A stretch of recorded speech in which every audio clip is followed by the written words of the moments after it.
Pesesti, kau tidak tidur, bulu matamu bergerak, jangan kau kira aku bisa ditipu. Jaka Wening menghela napas panjang mendengar bisikan lirih dari balik jeruji besi itu, lalu perlahan membuka matanya. Hah, silakan kau mengejek dan memakiku sesukamu. Setelah itu pergilah, supaya aku bisa benar-benar mengasuh. Terdengar tawa kecil yang ditahan dari gadis itu. Ia menutup mulutnya yang mungil. Kupikir kau juga sebodoh para penjaga itu, percaya begitu saja pada ancamanku tadi. Penasaran, Jaka Wening bangkit berdiri dan melangkah mendekati jeruji besi. Kini mereka saling berhadapan, hanya terpisah deretan besi yang dingin dan kaku. Apa maksudmu, Dik? Tanyanya. Wajah gadis itu langsung berubah cemberut, suaranya terdengar manja. Tadi kau memanggilku adik yang manis. Sekarang jadi, Dik, kau benar-benar pandai mengecewakan hati orang. Tak kuasa Jaka Wening menahan senyum. Tingkah gadis ini begitu lincah dan manja. Sekilas, ia mengingatkannya pada sekar angin. Ada bayangan yang mirip, meski wataknya terasa sangat berbeda. Baiklah, adik yang manis, katanya halus. Sebenarnya, apa keperluanmu datang ke sini kalau bukan untuk mengejekku yang dianggap musuh oleh kakekmu? Aku datang untuk mengobrol, jawabnya singkat. Jaka Wening menatapnya dengan heran. Waktu dan tempatnya sungguh tidak cocok untuk mengobrol. Aku ini tahanan, dan kau cucu tetua Pulau Tengkorak. Tempat ini kamar bawah tanah yang pengap, dan sekarang sudah jauh lewat tengah malam. Sebaiknya kau kembali ke kamarmu, sebelum kakekmu marah. Aku tidak takut. Gadis itu kini bersikap galak, matanya berkilat tajam. Aku datang memang untuk mengobrol denganmu. Siapa berani melarang? Jaka Wening kembali menarik napas panjang. Ia sudah lama menyadari betapa aneh dan tak mudah ditebaknya watak kaum perempuan. Pikirannya melayang, teringat pada kenanga Rukmi yang pernah menyeleweng bersama Rangga Jati. Teringat Nyai Laksmi, ibu Sekar Angin, yang dulu begitu periang lalu berubah menjadi pendiam, menelan luka dalam diam. Teringat Dewi Larasati yang wataknya berubah tajam setelah menjadi permaisuri. Dan tentu saja, teringat Sekar Angin yang begitu nekat membuang diri ke Pulau Tengkorak. Dan kini, di hadapannya berdiri seorang gadis lain yang juga penuh dengan keanehan. Baiklah, ujar Jaka Wening akhirnya, menyerah.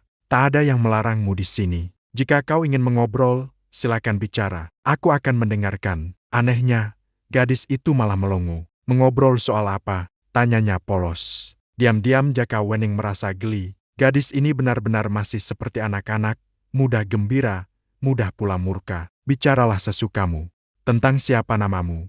Siapa kakekmu, atau tentang Pulau Tengkorak ini, usul Jaka Wening. Seketika, wajah gadis itu kembali berseri. Namaku Ratna Puspa, ucapnya. Nama yang indah, jawab Jaka Wening lembut. Benarkah? Tanyanya, matanya berbinar gembira. Kegembiraan itu membuatnya mulai berkisah. Ia bercerita bahwa tetua Pulau Tengkorak, yang tak lain adalah kakeknya, bernama Ki Agra Mandala. Ki Agra Mandala bukanlah orang buangan dari Bukit Pelangi. Ia adalah keturunan langsung dari para buangan yang sejak ratusan tahun silam telah menguasai pulau itu karena kesaktian mereka yang luar biasa. Kakek buyutnya lah yang pertama kali menjadi penguasa Pulau Tengkorak, dan jabatan itu turun-temurun hingga kini berada di tangan Ki Agra Mandala. Pada masa mudanya, Ki Agra Mandala mengambil seorang perempuan buangan dari Bukit Pelangi sebagai istrinya. Perempuan itu adalah bekas dayang istana yang dijatuhi hukuman karena fitnah keji. Dari pernikahan itu,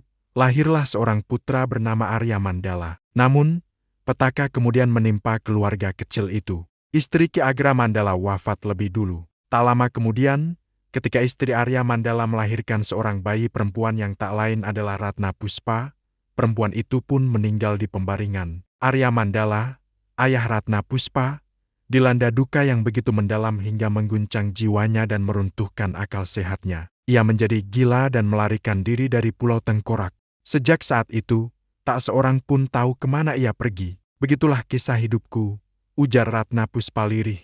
Suaranya syarat kesedihan. Sejak kecil aku tak pernah mengenal wajah ayah dan ibuku. Ayah tak pernah kembali. Aku dibesarkan oleh kakek, yang berharap kelak aku menggantikan kedudukannya sebagai tetua di sini. Lalu mengapa kau menolak? Tanya Jaka Wening pelan, merasakan beban di balik cerita itu.